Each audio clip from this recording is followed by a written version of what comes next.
I was reading a couple of things on Twitter, and then I kind of stumbled upon you, and I thought the story was really interesting. I want you to lay out, if you don't mind, the framework of the story. I did go over it the other day, but I do want to hear it from your own words. Um, I believe that. Well, I'll let you start it. So, like, you transitioned at what age? 49. At 49. And from my understanding, you had a wife and you had 7 children. Have 7 children, right? I have 7 children, yeah. Okay. And you transitioned at 49. Why did you transition later in life, do you think? I was a parent. I wanted to transition at age 21, but because of my situation with a girlfriend, I couldn't. I sort of put it on hold. And then a couple of years later, when I was 23, she split up with me. So I thought again I would transition. But then we ended up getting back together again and starting a family. So that put the kibosh on any transitioning. And yeah, once we started having children, I loved my kids and loved being a parent. And that love was a lot stronger than whether or not I could present as female. So my wife was okay with me presenting as female, but I felt like I got to be a mom and a dad, and it was pretty cool. Okay. So did you realize anything when you were like growing up as a child? Did you feel like something was different, or did you kind of just have like a normal childhood? No, I realized something when I was 6 years old. I remember being in school and seeing the girls wearing dresses and having nice accessories in their hair and stuff like that. And I questioned why I didn't have that kind of stuff, or it wasn't afforded to me. But we're talking about 1969, right? So back then, things were really muzzled and quiet. People didn't talk about LGBTQ, and there were no real words. So I was confused, Right. but I just knew that I was attracted to things feminine. Okay. And but being attracted to things feminine, would you automatically assume that like you were trans because of that, or would you say that it's just maybe that you just like girly things as a child? At 6 years old, I really couldn't put my thumb on it. It was I liked playing with girls. I liked all things feminine, but I didn't understand. This is pre-puberty, right? So I didn't know what would happen when I went through puberty. I didn't understand the difference between boys and girls at age At six? 6, right?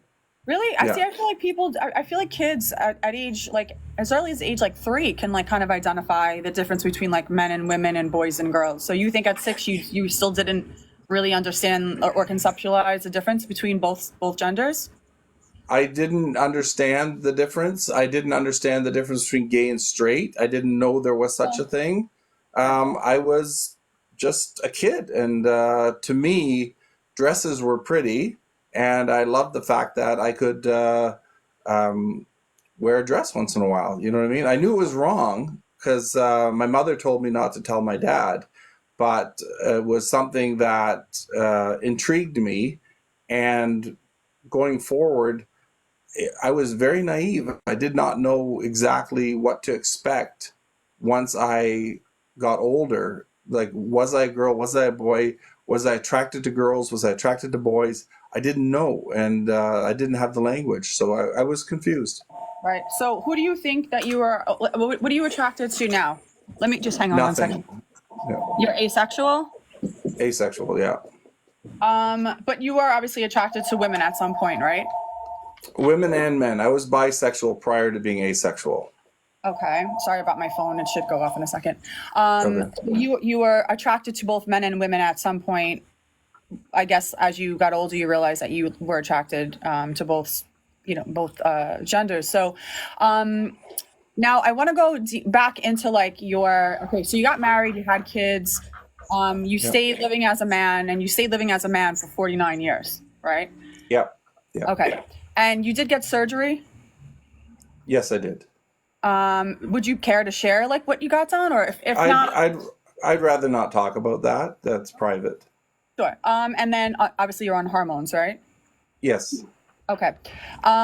Did you legally change your documents? No, I didn't. Because of criminal proceedings that started in 2009, the documents required to change my name and my gender legally went from a 3-page document to a 30-page document. And it was just too much. I couldn't handle it. Okay, so you still legally live as your name, the name Paul. Paul, yeah. Okay. Okay, that's fair. I saw some images of you like at the pride parades and things like that. I also was reading that you also speak in schools about gender ideology. Yes, I do. Yeah. And what age? Not just about gender ideology, about oppression, discrimination, and the nuances of transgender in the social system. What do you mean by that exactly? What do you mean by the nuances? Helping people understand what it's like for a trans person. That's the reason I wrote the book, Holding On by a Thread, is to give people an idea what it is like so they can empathize. So as people are going through school, hopefully by learning what I have to say, they have a better understanding when dealing with clients, what to expect and where the client is coming from. And what grades do you go in and speak to in the schools? And University. How often? Okay. University and colleges.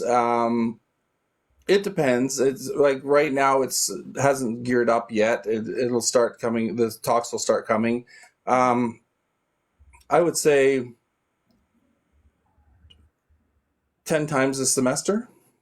But it's all college age, so nothing under 18? No, I have gone. I've been invited to programs for high school students, and I have spoken to high school students as well. That's very infrequent. I haven't done one of those in probably 3 or 4 years, but every once in a while I get a request from a high school to come in and talk. I also go to churches and mosques and synagogues and speak there as well. In mosques? So, yeah. Wow. Okay, that was interesting. I wasn't expecting to hear that. Let's see. Let me just go through some other notes that I took down. Okay. So can we go into like 2009 when you brought up that you had an issue with, I guess, a criminal thing that was going on at that time, right? Yep. Was that the issue with your ex-wife? And again, if there's things that you don't want to talk about, that's why I asked you prior to coming here if there's anything off the table. I just wanted to make sure that we can talk about it.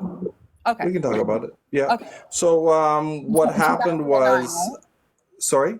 2009 was the first. Yeah. So in 2009, I was asked to leave in May of 2009, May 20th. And by September of 2009, September 3rd, I got a phone call from York Regional Police that there was a warrant for my arrest. I didn't understand what was happening. I was already living in a shelter. I was isolated from my wife and kids. And can we ask why? Why did I get the phone call? No, why were you living in a shelter and isolated? She asked me to leave. In May of 2009, she asked me to stop being transgender or leave. And I didn't know how to stop. Otherwise, she would ask you to leave the house? Yes. And then you decided to not stop, and then you left the house. I couldn't stop. It's like telling somebody stop being right-handed or being left-handed. It's something that's part of who I am. Okay. So that you left the house, you were living in a shelter. Yeah. And I got a call from the police, and I turned myself in. And then what I realized was it wasn't so much any criminal offenses. I later learned in December that the priest from our church, I'm Catholic, and the priest had said to people that I was possessed by the evil one for being transgender. And then it was a police officer from my church that took it upon himself to call my wife to see if they could get a restraining order to keep me out of York Region. And that's the catalyst of why the charges came about. And they tried it 3 times, and they were always ridiculous charges. But at the end of the day, they came down to Toronto, they picked me up, they arrested me, they put me on trial, and then I went through the legal system over and over again. Okay. From what I read, it said that she put a restraining order against you. I guess that from what I read, again, this is just based on what I was reading, that she said that you were a threat. You also penned her a letter that said that you would burn down the house and that you're going to come really hard to her, really hard at her. No, I didn't say that. I had said about that if she separated me from the kids, that I would take her to court and fight for my right to be with my children. And if it got to that, then I wrote down that I would burn down the house. She threw that note away. She didn't take it serious. It never showed up in court. They asked me if I had written it. And I said I did. But the note, this, like, you got to remember, this is months later. The note was written on June 10th, and it wasn't until September 3rd that I was arrested. So, and there was no evidence. There was no notes, except for my word, which I admitted to saying that, to writing that. Sorry, it's got a little background noise. Just waiting for the. Okay, hang on one second. So you do admit that you wrote the letter. She Yes. didn't take it seriously. She threw it out. Right. Yeah, it never showed up in court. The letter never was used as evidence. Did you mean that in the letter? No, I was crying. I was upset. I was there. If I wanted to do something, I could have done it right there and then. I got in my car. I drove back to the city, and I thought that was the end of it. And it was for a few months. And then all of a sudden it turned up again, and I was arrested. It was wrong. I shouldn't have done that. But in that moment of fearing to lose my children, I was desperate, and I said things I shouldn't have said. Do you think, in your opinion, I wanted to go back to something that you said. You said that it's being trans is something that you can't stop, like being right-handed. Yeah. If it meant losing your children,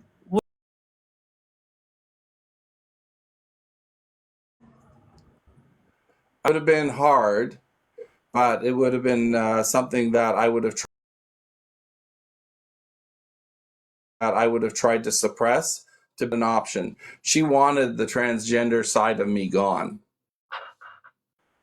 and was there also a violent side of you as well? No. Were you a little bit verbally abusive towards the children?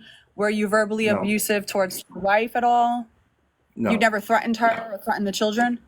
No, and she said that in court, that I've never threatened her. Okay. Yeah. They never I threatened me. read. Okay.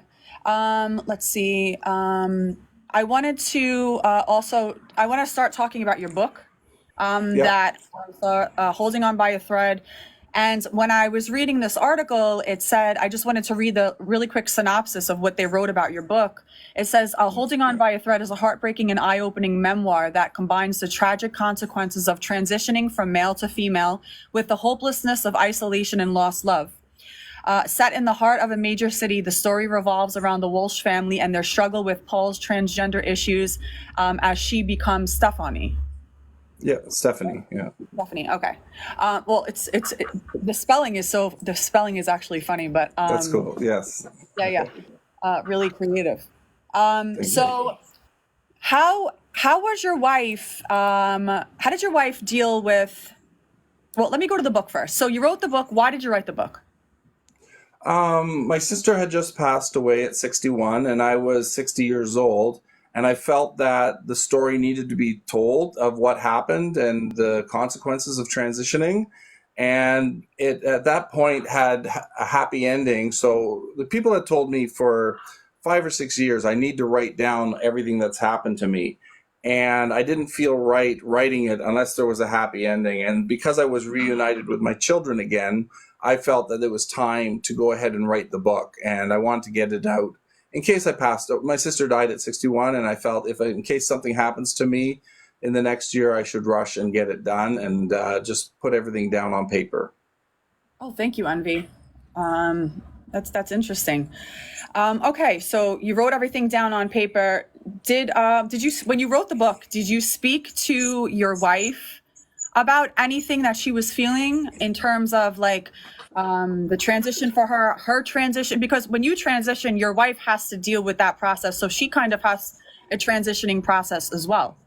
No, I didn't transition until December of 2009. We broke up in May of 2009. So there was nothing left for her to do. We were no longer a couple. She wanted a divorce. She wanted us separated, and she wanted me away from the kids. So at that point, I had nothing left to lose. So I thought I may as well proceed and get on with my life as Stefonknee. How old, can I ask you how old your children are now? Are they all adults? They're all adults. They all have kids. I have 16 grandchildren. So my oldest is 37 and my youngest is 26. Okay. And do you have a relationship with all of your children? 4 of them. I have an ongoing relationship with 4 of my kids. I have a Facebook relationship with my second oldest son, and my second oldest daughter is in constant communication with my youngest daughter, who keeps her up to speed. They all have a copy of the book. I reached out to my kids before I published the book to make sure they were okay with the book. And we made some slight changes in there, just things like eye color and stuff like that. And we agreed that it was okay to print it. And then once it was published, I sent them each a copy. And so far, I haven't heard back from any of them. I'm still talking to them, but they just are busy with kids and life, and they're just not able to read the book again. So I'm looking forward to getting their input. So, okay, so you have a relationship with 4 out of the 7 kids, and then you have a Yes. kind of a Facebook relationship, just like a chit chat type of thing? With Michael, yeah. Okay, and then the other 2, no contact with. The oldest, I don't think I'll ever have a relationship with her. She has issues with her siblings as well. And so I think the likelihood of her accepting me is probably next to impossible to reestablish that relationship. But her younger sister, Amanda, I think there's still hope that we will get back together again. She said she wants to get back together again, just not yet. She wants to give it time. Do you think it's hard? So do they call you dad? Yeah. Or Opa. My grandkids call me Opa. Or Stefonknee. They call me Stefonknee as well. Okay. Do you think it's hard for your children to look at you living this way? Yes. Do you think it hurts them? It's embarrassing to them. I don't think it hurts them. There's society's come so far that we have the language now to make it acceptable for people to be transgender, and we talk about it enough that I'm not the only, like, 2 of my daughters are teachers, and so they deal with this in the classroom too.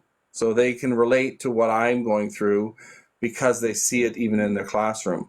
Another one of my sons is in the Army, so they have to deal with it in the Army. It's just something that people now have people in their lives that they know that are transgender.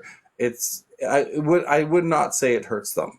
It expands their concept of the binary and to include space in between for people that are non-binary. And I think that is something that took an adjustment. It was embarrassing. It probably still is embarrassing for some of them. But at the end of the day, there is enough acceptance here in Canada that people don't judge you for it. Okay. And this, you lost a lot doing this, right? I mean, you lost pretty much everything living this way, right? You lost your family, you got a divorce, you lost your job. I believe you said, from what I read, you were a mechanic.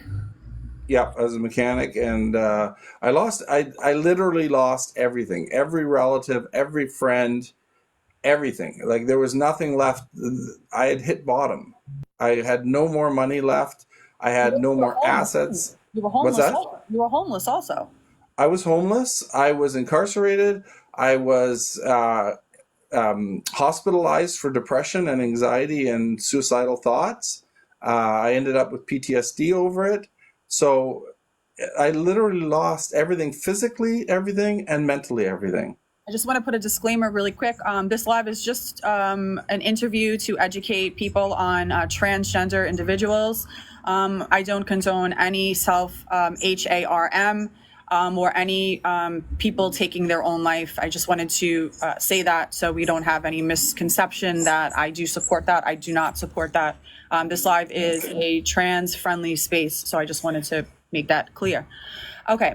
I got a couple of notes here that I do want to go over. I wanted to ask you some questions. So you said you did teach, very, very rarely you do teach high school kids, acceptance. Do you know if the parents to these children get notified that somebody like you is coming into the school to teach children about being accepting to men that want to live their life as women? Yes, the principles that it's usually student driven. So it's usually a student association or a student body that requests to have me come in and speak to the group. And then when I do come in, it's gone through the office. The principals are aware, the teachers are aware.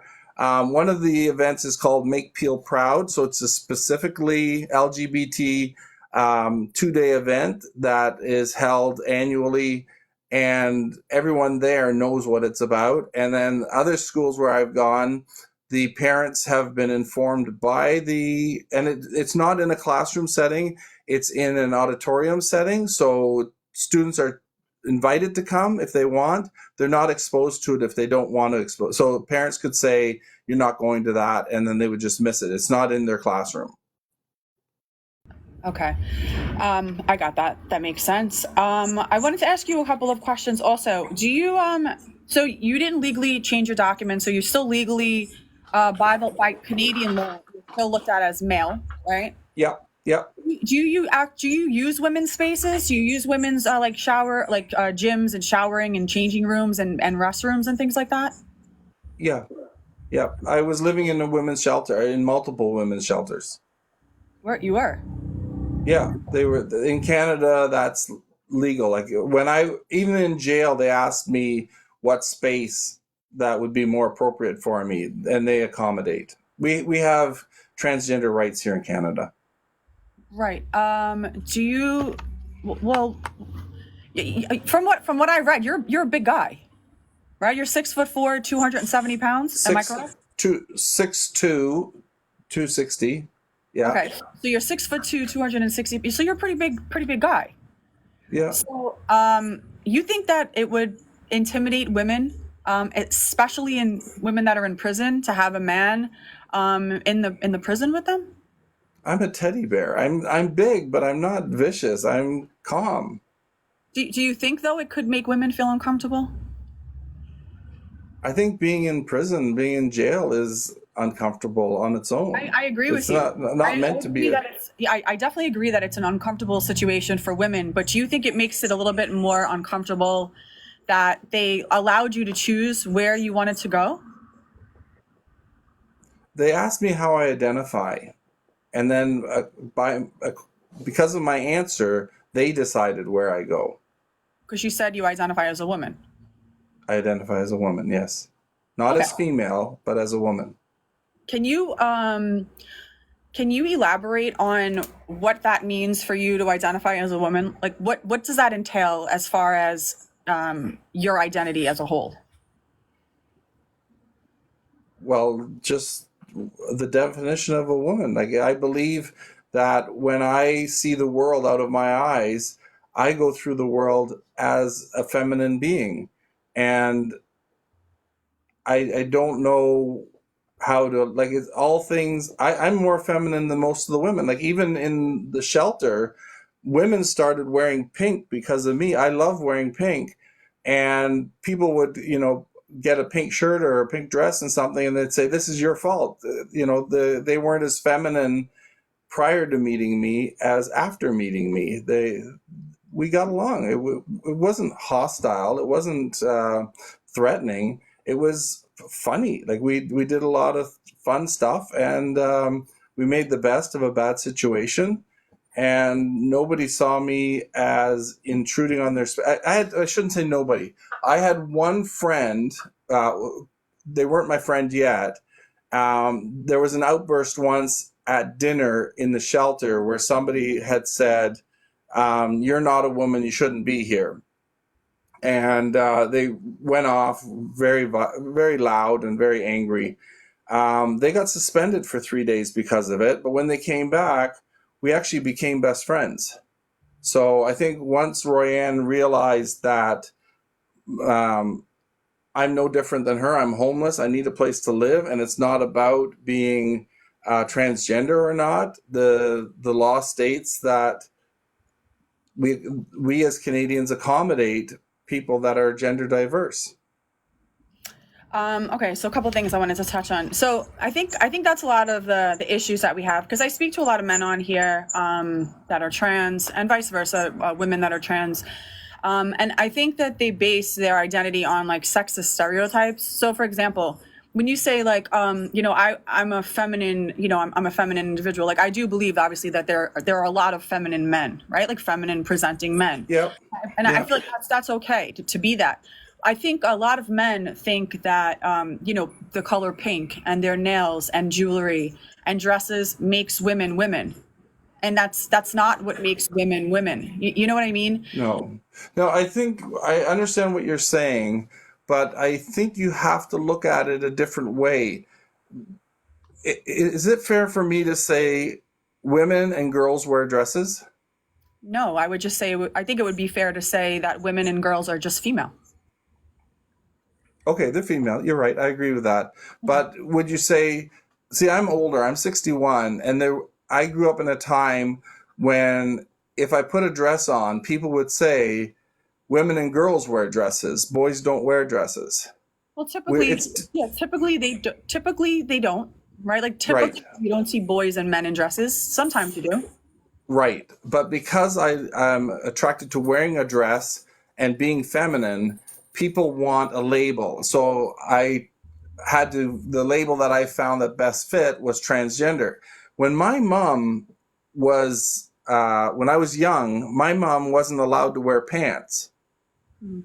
And when women finally started to wear pants, they wore slacks, not pants. And they made little differences on it, like putting the zipper at the back or trying to make it look like now women wear pants. You don't have to come across as transgender or whatever. Women wear pants. Most women wear pants. Quite often, I'm the only person wearing a dress. But we've evolved to the point where that is acceptable. I would like to see us evolve to the point that if I chose to wear a skirt or a dress, then Paul can wear a skirt or a dress as a boy. And I'm okay with that. Okay. So let's go back to let's get a definition for you. Like, what do you think a woman is in your eyes? What is womanhood? A woman or a female, I think they're different. Let's What's do a woman woman? first. Let's do Woman, I woman. think anyone who identifies as feminine and chooses to live a certain way with the consequences of being feminine is a woman. Because I think there's consequences for females as well as trans people in this world of discrimination. There's a glass ceiling, there's restrictions on women's rights. And I think as long as you present as female, you're at a disadvantage in a patriotic society. Present as female or is a female? If you're a female, it's even worse. Yeah, I believe if you're born female and your sexual marker is female, which I'm not suggesting I am, I was born male, but for females like such as my mother, my wife, my daughters, my granddaughters, life is harder. It is more difficult for women, especially outside of Canada. But within Canada, there's still a huge discrimination problem for women that are born female. Do you think that okay, so I agree with you on that. I agree that women, I would go further and just say globally are oppressed, right, by men. I believe Yeah. women in a lot of countries, they're not able to drive, they can't go to school, they're forced into marriages, they're forced into schmexual. I gotta filter my mouth. Sexual slavery. They're forced to marry older men. They have ghost weddings. There's a lot of really negative connotations that come with being a female. And luckily, when we're in a first world and developing nation, we have a lot more privileges and a lot more rights, right? But I think my argument would be that when we have men that identify as women, that is now putting us a step back in life, right? So I would argue, like, I can't change my biology, right? Like, I am a woman. I've had children. I'm a mother, right? And I take that extremely seriously. And I think a lot of women, and this isn't an attack on you specifically, I think a lot of women find it offensive, somewhat offensive, that men think that they could identify into what womanhood is. When a lot of men, I feel like, only assume what they think we go through, and then they kind of put that on display. And also when they say that women are feminine, a lot of women are not very feminine, and there's a lot of very feminine men. So I wouldn't categorize women based on like a set of sexist stereotypes. I would just say a woman is just an adult female human being. And when I speak to trans people on this issue, I think a lot of times the men don't realize how much it infringes on women's rights and women's freedoms and liberties and privacy, right? But I mean, how do you feel? Like, I find it offensive when a man says that they understand what womanhood is. And I think a lot of women also do, because I believe that in order to understand womanhood, you have to be that thing. Much like I can't understand what it's like to have cancer unless I physically had that thing to empathize with people that have it. So, like, I do believe that when it comes to emotions, you have to have that to feel that, to be that. I agree with everything you're saying except for the part with cancer. I can empathize with people if I see their suffering. I think that's what sets us apart from animals, that I'm able to see what a friend or relative is going through, and it breaks my heart. And I think empathy is something that we as humans have, and we are able to make this a better life for those people that are suffering. Otherwise, how would, like, you don't have to have cancer to be a doctor, but you can understand everything about cancer. You can treat cancer. You can give care. Nurses. But only people that have cancer, like my mother. My mother had cancer. I empathize. My mother did too. Yeah, I empathize. My grandmother had cancer. She passed away. Our friends. I empathize and sympathize, and I could try to put myself in their shoes, but I never understand the experience that they're going through, because I don't have cancer. And I would apply that to anything, like even somebody that's disabled, somebody that's elderly. You have to be elderly to experience what it's like to be an elder, right? Like, I don't believe that it's something that we could join. I believe it's just something that you have to be in. You have to be part of that. But everybody is elder. People are older today than they were yesterday. To a 6-year-old, an 8-year-old is an elder. You don't have, where does elder start? Well, I would say that they're older, right? But I wouldn't necessarily call them like elderly, right? But you look up to them. You look up to people that are older than you. At 6 years old, and you're in the playground, and someone 2 years older than you, they are older than you, and they are your elders. Right, your teachers are your elders. Right, but they're not elderly. So, like, in our society, say we deem like 65 as being an elder individual, right? So right. I would just say, like, you can't understand what that is until you're 65, right? Like, that's just how I look at things. And that's what I feel like womanhood is, and manhood. Like, I can't experience manhood because I'm not a man, and you lived your life as a man. Go ahead. But you're human. I believe you can empathize and realize as a species that we have more in common. Like, I think what you're saying is that being a woman is a woman, being a man is a man, and the two have nothing in common. If I'm being chased by a bear, I don't care if that bear is male or female. I'm being chased by a bear. It's the experience. Oh yeah. That I could agree with you. Like, I believe men and women collectively can share similar experiences, right? Like, we could experience love and pain, and being a parent, or being alone. Like, I believe that we have those commonalities, sure. But again, there are people that have never given birth that are good parents. There are people that don't have children that are good caregivers. I agree with that. Right?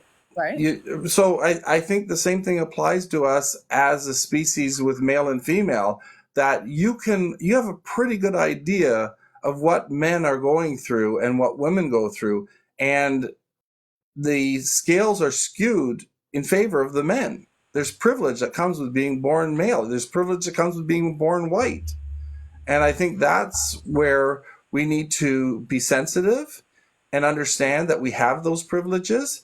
And I believe by expressing my feminine side, that it's my way of honoring women. Like, I honor my daughters, I honor my wife, I honor my mother by emulating what I see them doing. Like, when my kids were born, men didn't raise children. I raised my kids. I didn't give birth to them, but my wife went back to work. I worked from home and I raised the kids. I mean, but I would say that that's not exclusive to females, right? Like, I would say, like, sometimes there are stay-at-home dads. It was exclusive to females. Right, but like, that's a gender role, right? That doesn't make women, right? That's just a gender role that both men and women can share. Right. Okay. Now we can. Today, you're right. Right. All right. I wanna go on a couple of other things that I saw on the article that I read. I wanted to talk about something. I read a post, I think, from one of your children. I think they were 13, and they said something about you wouldn't help them with their homework unless they promise you to paint unless you were promised that you could get your nails painted. That my kids got help with their homework, irregardless of, even if they didn't want to do their homework.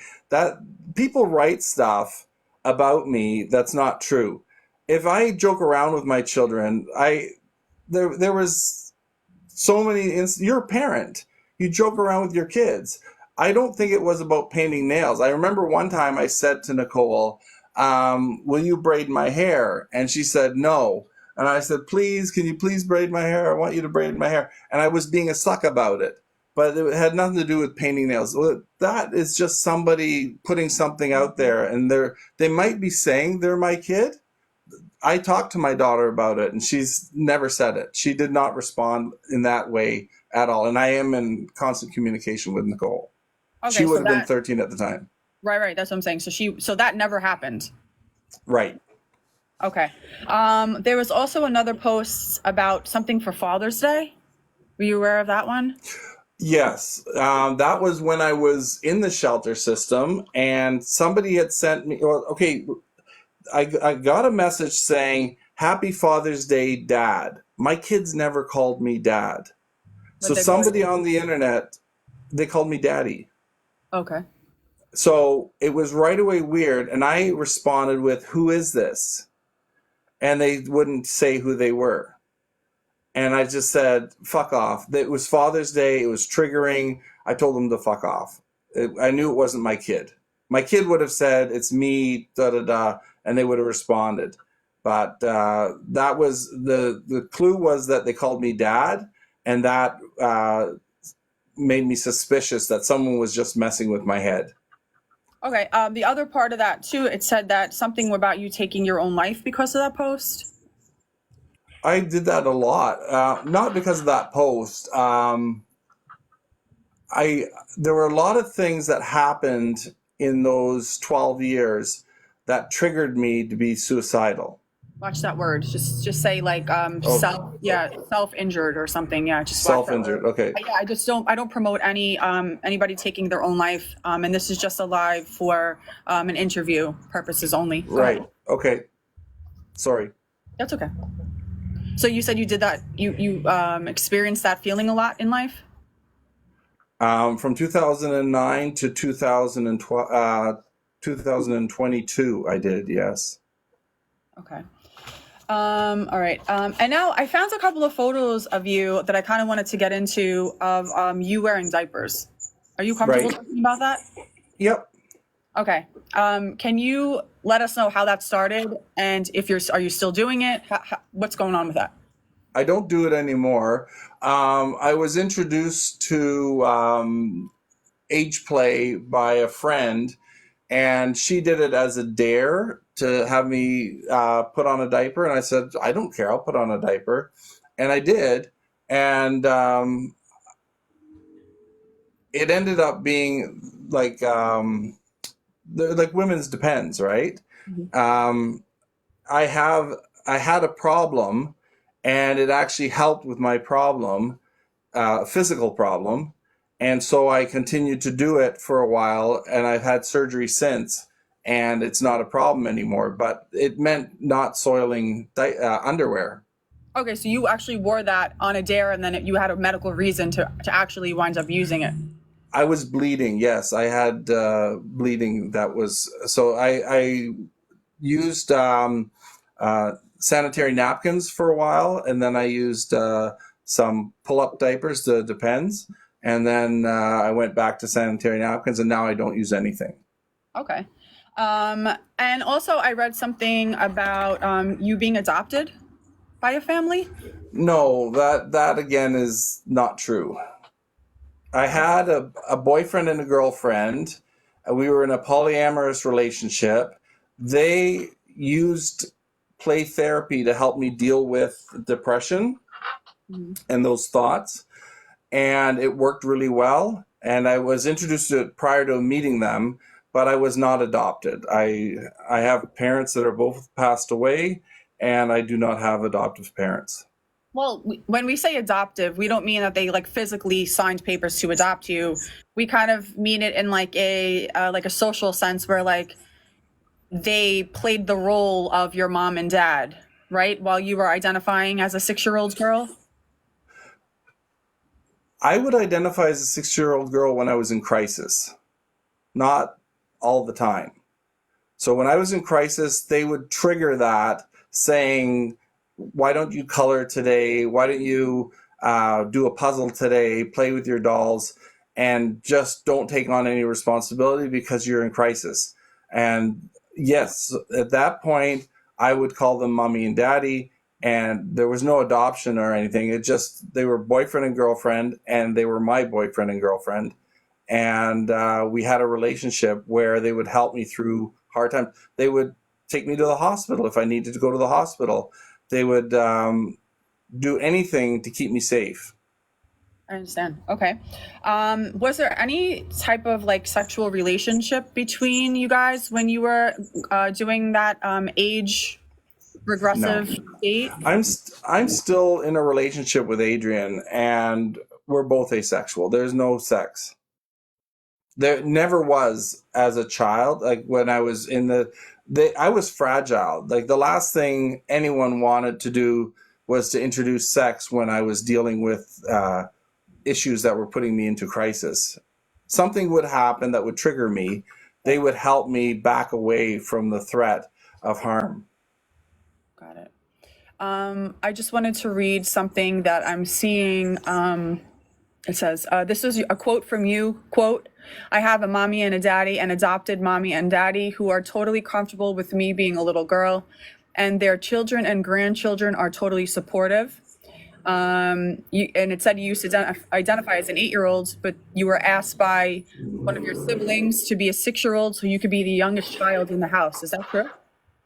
It's really, let me just re-say what you just said because there's a lot of mistakes in there. So I had Adrian and Serena in my life that at times. So one time when her daughter came with her two children, so it's their family, not my family.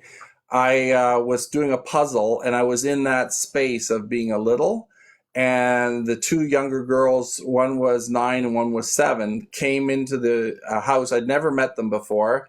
They went in the kitchen, and then they came in and they started talking to me. And I explained to them, that I'm transgender and da da da da da. And I was in the living room, and the one younger girl said that she would like to have me as a younger sister if she could change her age to 8 instead of uh, 7. And I said, why don't I just change my age to 6, and then you can leave your age the way it is. I That's mean, the that's story. pretty okay. I mean, it's pretty much, yeah. I mean, that's pretty much that you wanted to be the younger one, so that you No, went from 8 to 6. they wanted to be the older one. I didn't want to be the younger one. I just offered to be the younger one. Okay. Also, in 2015, you were in a documentary called The Trans Project. Yep. Can you tell us about it? Yeah, I was in a bunch of documentaries. I think I did 5 altogether, and we explored gender expression and gender identity. And in that time, I was very much gender queer. I still am, actually. What does that mean? And What does that mean for people that don't know? What is gender? I'm okay if you call me a guy or a girl, or you call me Paul or Stephanie or she or he. I don't care about pronouns, as long as you accept me for the person I am. That's So what gender queer when is. gender queer is, I will play the field of genders. And so they asked, what can we call this documentary? And I said, let's call it Paul Wears Dresses, because I think that's a very strong statement. Interesting. Let's see. And how was your experience doing those documentaries? Did you enjoy doing them? Excellent. Yes, I enjoyed them. Yeah. I found also a tweet that you wrote with somebody else. You tweeted, quote, "We have a long way to go. Perhaps I'll teach a TERF's kid soon." What do you mean by Yeah. that? Oh, it'd be nice to have J.K. Rowling's kid in one of the classes that I talk to, and they get to hear the other side of the story. That's why I wrote the book too, so that people could experience what it's like to be transgender and what the costs involved of transitioning. I see. Okay. I want to read another thing that you said. You stated that the thought of being a woman or pregnant caused you to become aroused. During a podcast, you were recorded saying, quote, you were recorded saying that you told the host you have developed an erection from the thought of being a girl. Was that true? Yes, it's true, but it's not the way it happened. It's not the way I said it. I won't deny it. We're Catholic and we're not supposed to use birth control. For me, a very simple way to have some kind of birth control or control over my bodily function is to imagine myself as a boy. Then I'm in control. When I was with my wife intimately and we wanted to get pregnant, I reimagined myself as a girl, and then we would get pregnant. But you do know a girl is a young adolescent female. It's a child. I was young at the time, and girls can be 30 years old. No, women are 30. Girls are underage females. Okay, if you watch the Olympics and they say there's girls basketball, you think it's little kids playing? Well, they usually say women's basketball when you watch the Olympics.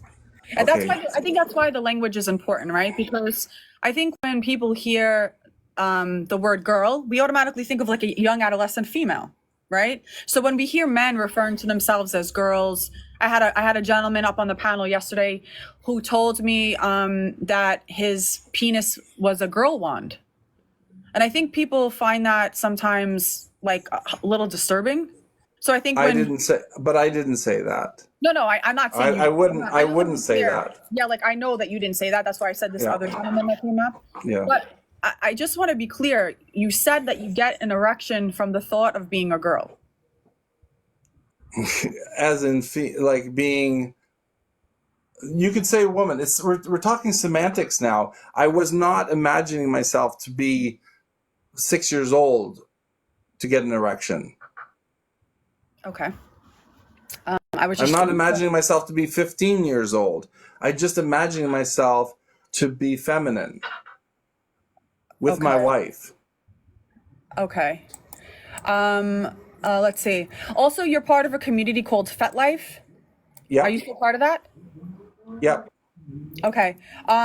Earlier, before when I asked you a couple of questions, you said that you only age regress because you when you were going through like a trauma. right? Yeah. But on FetLife, there's posts of you, um, in a diaper and with pacifiers and things like that. Yeah. And it didn't seem like you were. It just seemed sort of like more of like an advertisement. When we did some of the documentaries, they asked me to dress up for the documentaries, and that's the picture you're seeing there is one I intentionally dressed up like that for a German documentary, and it And put the was post.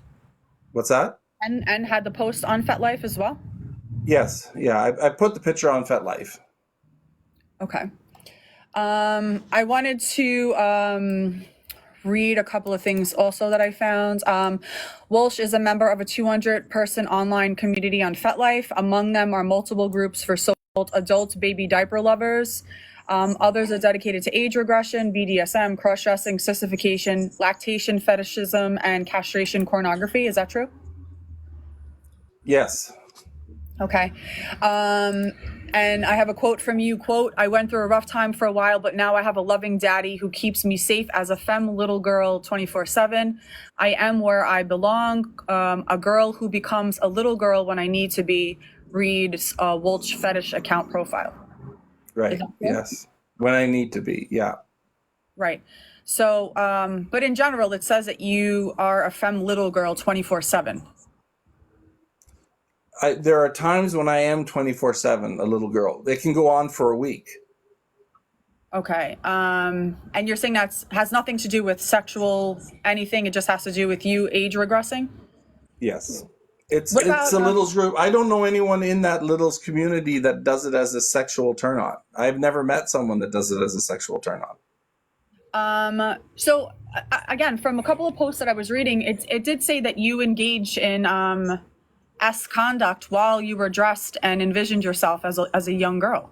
Is that true? Re-ask the question again. There's a lot of information here that shows that you did engage in S intercourse with the adopted people, with the I did, but not as a little girl. Oh, one second. okay. Sorry about that. Okay, so you're saying you did do it, but not while you were dressed as a little girl, because it says that you were quoted saying that you were engaging with them while you were dressed as a little girl. That's not true. No. That's never happened.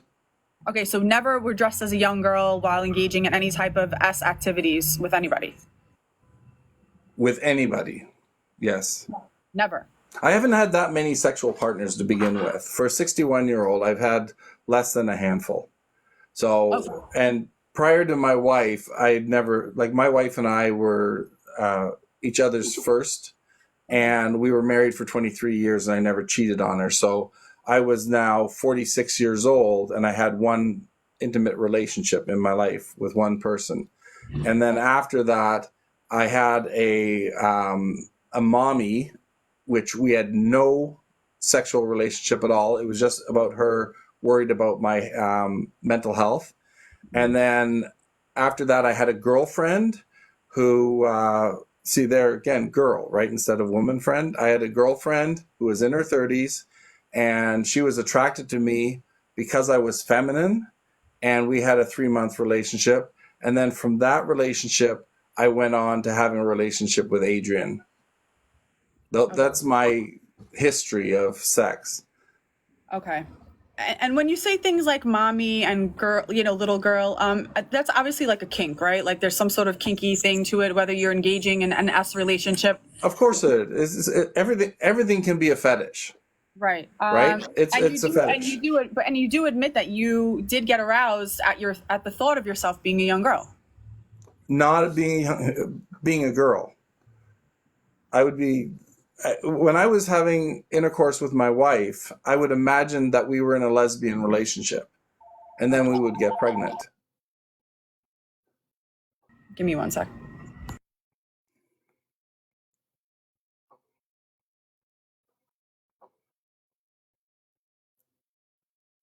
Okay, I wanted to go back into something else also.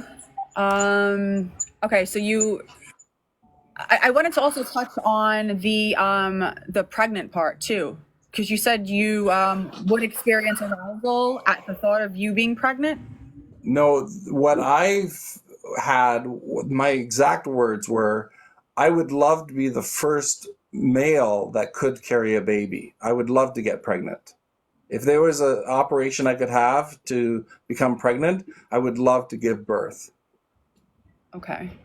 And do you think maybe is it a turn on? Like, is it a sexual turn on to want to do No, that? we had 7 children. I envied my wife when she was carrying each of our children.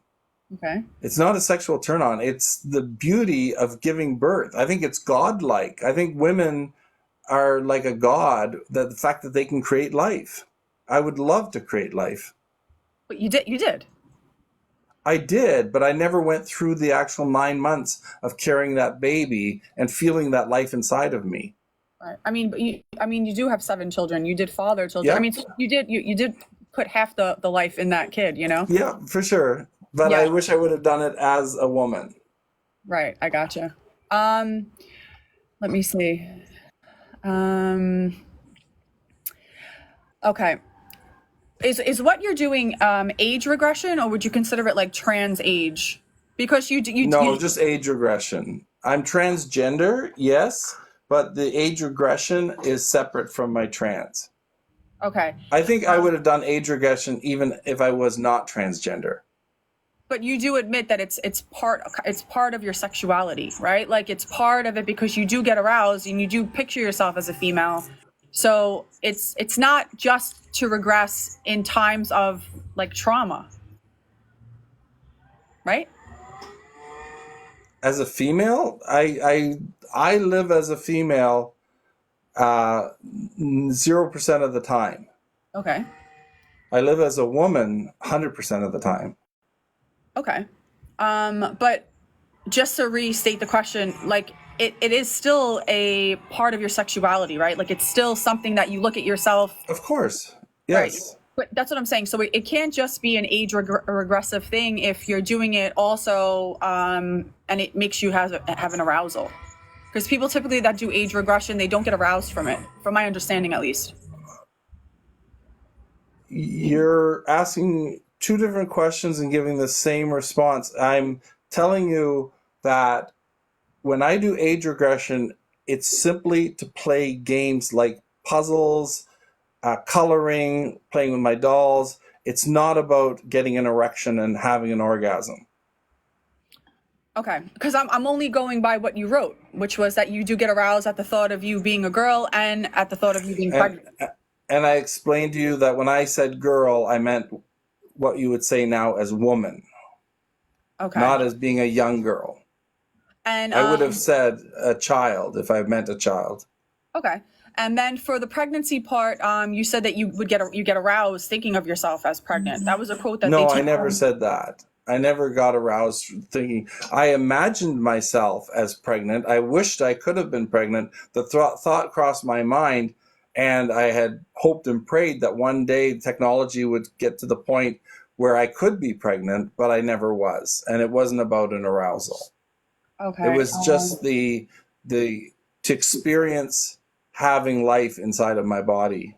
Okay, because I just want to go over one more time and then we can move on. During the podcast, Yeah. you were clipped saying that the thought of being a woman or pregnant caused you to become aroused. End quote. What podcast was this? I don't know the name of it, but it was something that said. There's a lot out. There's Yeah. a lot out there that's not true. There's a lot of stuff about me out on the internet. I'll do some research and I'll see if I can get the clip. But again, it just says Okay. the thought of you being a woman or pregnant caused you to be aroused. And during the podcast, he told the host he had developed an erection from the thought of being a girl, which you did agree, which you did say, you said that. Of being a girl, but we're playing semantics again. A woman, Okay. not a young child. Okay. And then I wanted to ask you, well, we touched on it before, but I don't think we got an answer. When you live your life as a woman, what do you experience? Like, what do you think you experienced during womanhood? I feel complete. I feel like I am the person that I should have been created to be. In my mind, there's a harmony.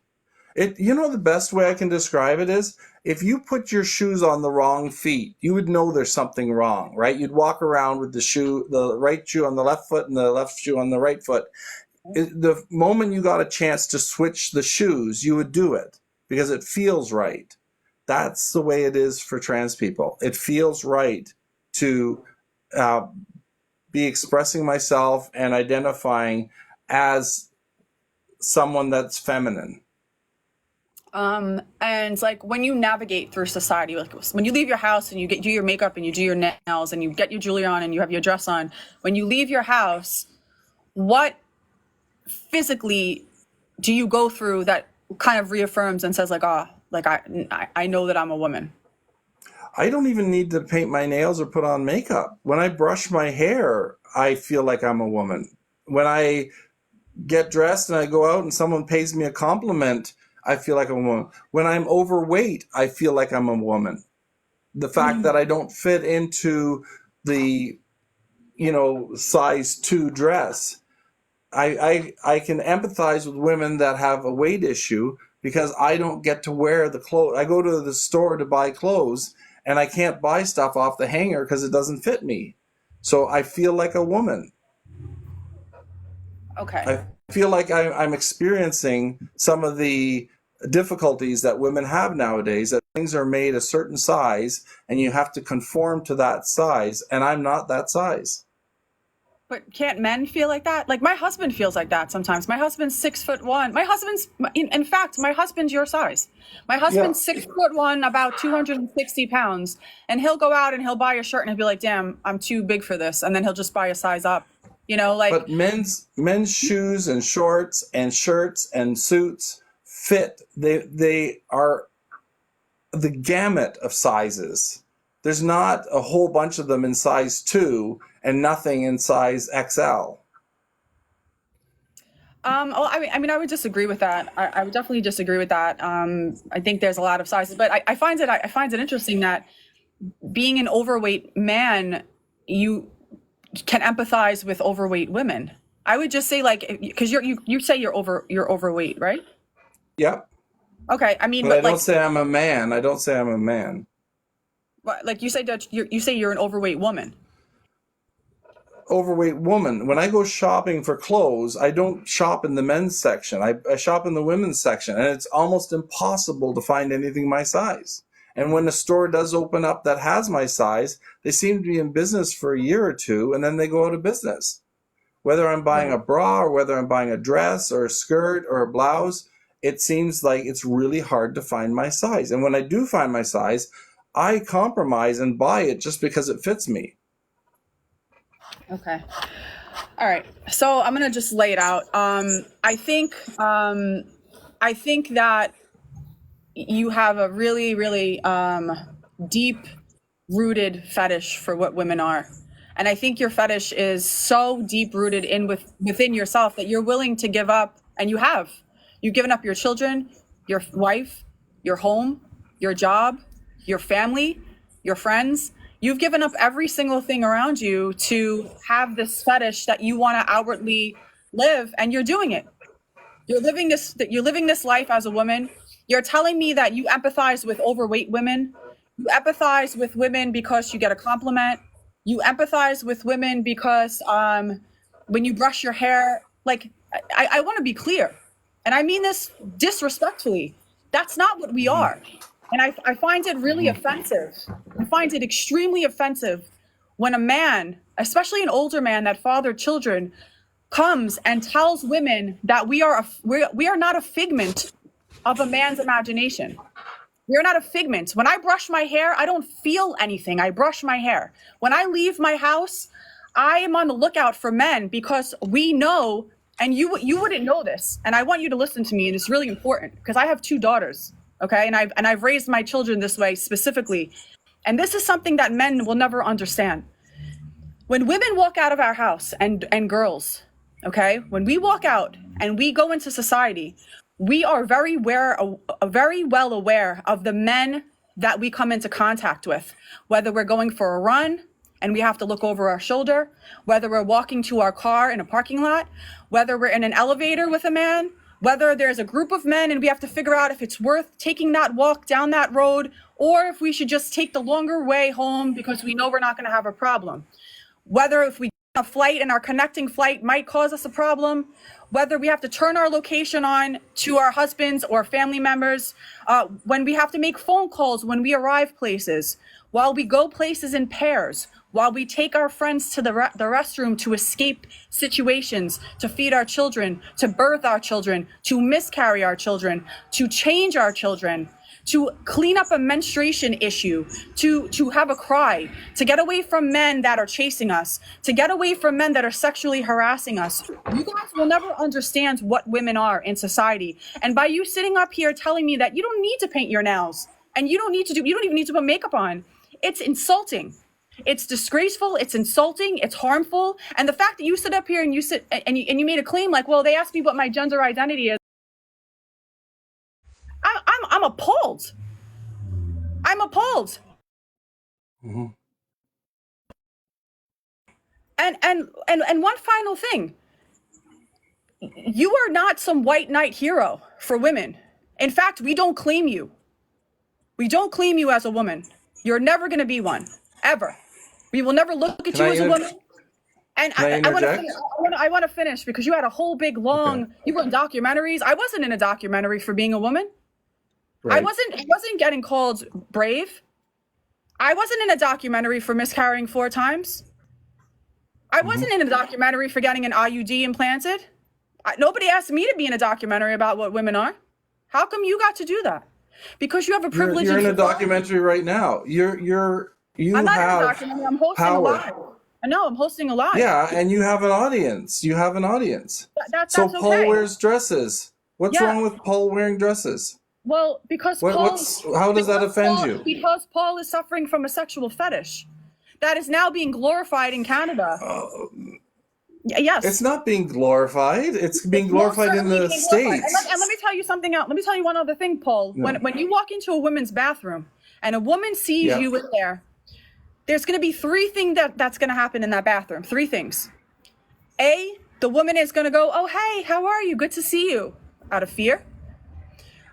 B, she's going to quietly do her business and leave. Yeah. Or C, she's going to ask somebody to get you out of that bathroom. Okay? Because you guys don't deserve the privilege of womanhood to violate the boundary of what women are. What a bathroom is. So now this is all about bath. I see where you're going with this, and I understand you've got an audience to pander to. I enjoy that the men that come up here don't take accountability of all the information that I just transferred from me as a female to you as a man, especially that you lived as a man. That's your opinion. That's your opinion. That's not my opinion. Especially as a man that you lived and got a woman pregnant 7 times. Oh, isn't that terrible? As a man, so many men do that. You got your wife pregnant 7 times, and you lived as a man for 40 years. Did you just call my wife my woman? That's sexist. I said you got a woman. No, because only women get pregnant. No, listen to what you just said. I got my woman. Pregnant. No, I said you got a woman pregnant. 7 times. You've got yourself all riled up over something that's your opinion. You're entitled to your opinion. 100% entitled to it. You said you want to be disrespectful, and you lived up to that, and that's okay. You're allowed to be disrespectful. Well, this is what exactly you said at the beginning of your rant that you intentionally want to be disrespectful. I said disrespectfully. Yeah. Disrespectfully. That's disrespectful. Well, I think you're being disrespectful to women by going into women's spaces. I think it's disrespectful. You're allowed to believe that, but I don't live in New York. I think it's disrespectful that you left your wife and children to live a fetish. I think it's disrespectful that you don't have relationships with your family. I also think it's disrespectful that you left your job. You lost your job. I didn't leave my job. How did I leave my job? You lost your house. You lost your I didn't get fired from my job. I didn't get fired. Well, where did you get that from? You got fired from your job as a mechanic. I had my own shop. I was the boss. I didn't fire myself. Oh, so then what happened to your job? That you were homeless and living in a shelter and lost your job? That's what you said. Because I was running my shop from home. My wife asked me to. My wife knew I was trans before we married, 2 years before we married. She knew she was marrying a transgender person. the year we got married, she broke up with me because I was trans. She ended up in the hospital because she attempted to take her life. That I went to the hospital to be with her, and then I ended up getting her pregnant, and we got married that year. She, 25 years later, decided that she wanted to stop me from being transgender. She knew I was transgender. I didn't leave my wife and kids and go on for a fetish. I left my wife and kids because my wife told me to leave. So get your facts straight. I have And my I didn't get I'm reading fired. quotes from And you. I didn't get fired. Okay, these are Nobody quotes that fired. you release. You release No, these I quotes. didn't. No, I didn't. You're on podcasts saying them. No, I'm not. They're not true. I'm telling you the truth. You Okay. asked me if there's anything we can't talk about. I said we can talk about everything. You've talked about diapers. You've talked about my age regression. You've Yeah, and talked about my you sexual. kind of dance around it because we know based on what the information that you shared that you do this because you No, do half the information out there I did not you share. do the diaper thing because you get turned on by it. You No, I age don't. regress That's your because words, not mine. you were quoted saying that you get an erection. And No, I did not. you admitted it You- to you- saying it in this live. You admitted saying it when I asked you the first time, and then you I get kind an of- erection from putting on diapers? No, you get an erection. Do you get it? No, you get an erection for identifying as a girl and also as being somebody that's going to be pregnant. You get Not an erection. pregnant. Being a girl, yes. You said But when I pregnant. say girl, I didn't say. Okay, let's say, just so that we can get it over with, let's just say I didn't what get you're an erection saying. being pregnant twice. I hope not. Yeah, That I would be don't. really weird for your husband. Well, it would make me impossibly getting pregnant because I would be a man, right? Exactly. Yes, that's why I'm glad you said I'm that. just reading your quotes. You were quoted saying these things. No, I wasn't. You People were say quoted things saying about it. me. People have said a lot of things. Hey, there's the truth. Open up the book, read the book, and you'll know the truth. You can quote anything you Can we want get out your of the wife? book. Can we get your Have, ex-wife on the platform and get her side of the story? 'Cause sure, it must have been for really sure. hard. It must have been really hard for Yeah, her to lose get her her on the family. platform. Get her on Yeah, the platform. it must have been hard for her to lose her family because you wanted to live out your fetish in public and be glorified for it. It was her choice. Ask her why she asked me to stop being transgender. Because she did it. She wanted because she married a man and she wanted you to be a man. That's She what knew I was transgender before we married. Next. I'm just saying. She married a man. You were a man. No, she didn't. No, she didn't. She married a transgender person. She was dating John Doucette. She was dating a guy and me, and she chose John over me. Okay? We broke up. I was going to get on with my life. Then all of a sudden she tries to harm herself, and I am stupid enough to go to the hospital because I care about her. Next thing I know, she wanted me to be jealous and fight for her. She was playing mind games. So no accountability for any. Not, did she try to get you to make her pregnant? Also, did you take responsibility, or was that her thing too? I made her pregnant. Did you blame her for that? She was in the hospital. She broke up with John because she wanted to be with me, a feminine guy. John was not a feminine guy. Hold on, Paul. With all due respect, you're not a feminine man. That's your opinion. A lot of people think I'm feminine. You're not. You're just a man with long hair that wears jewelry. In my opinion, there's nothing feminine about you. Okay, you're allowed to have that opinion, but I don't think you speak for everyone. I don't think that anybody would look at you and go that this man's feminine. People come on to me all the time. You say you have trouble walking the streets at night. Trust me, I have trouble walking the streets at night too. I have been attacked by both men and women. Bro. Okay? So don't tell me that I don't know. You're 6'2", 260 pounds. You're taller than the average man. There's women that are taller than me. I have a cousin taller than me, and she's female. Taller than the average man. I didn't say No, no I'm not. women are tall. I said you're taller than the average man. Please don't sit here and gaslight me as if like, you being attacked is going to be something that we experience as well. That's not true. Anyways, how long is this going for? Oh, we're done. We're done. Okay. I hope your book fails. I hope your kids don't speak to you anymore. And I think you're an absolutely terrible individual. Terrible. And you should never be glorified. And also, please keep your dick out of the women's bathroom. Have a good day, Paul. Listen, let me tell you something. That literally took listen to me. That took every single every single molecular cell in my body to absolutely not flip on this man. That I'm actually like borderline shaking. The gaslighting, the lying, the manipulation. And you know what? The thing is this, right? This is the thing here. The thing is, like, there's no responsibility, right? There's no responsibility. This man is not a savior. This man is not a white knight. He's not a savior. Did you guys see something feminine about this individual? Like, hold on a second. Can we talk? I have a lot to talk about right now. I have a lot to talk about. I'm not taking anybody up because I need to get this off my chest. This man was not a feminine man. This man, to me, if I saw this man on the street at 6'2", 270, he said 270, right? 6'2", 270, I would be like, that's a weird ass man. That's a weird ass man right there with long hair, wearing a necklace and a dress. And I was really trying to be respectful. I was trying, man. I think I was respectful for most of it. I think I did well. I was trying to be respectful because I really wanted him to lay out the groundwork of the interview. I wanted him to lay it out so I could pick it apart slowly. But the gaslighting, my wife wanted me to fight for her. My kid's lying. Nelly, not necessary. I'm so angry right now, but I appreciate you so much. I appreciate you so much. You know, you let a man talk and you could literally pull apart his lie. Because I took notes and I had my notes and I had his things up and I had his FetLife profile. I had everything up. And I was looking from back and forth. Sorry that my phone is ringing. Guys, I appreciate you guys so much. I really do. I appreciate you guys so much. The thing is like the gaslighting with like the wife. Nelly, thank you. The gaslighting with the wife wanted him to fight. Thank you, Morg. She wants to fight. And like, she knew I was trans. And I'm a feminine man.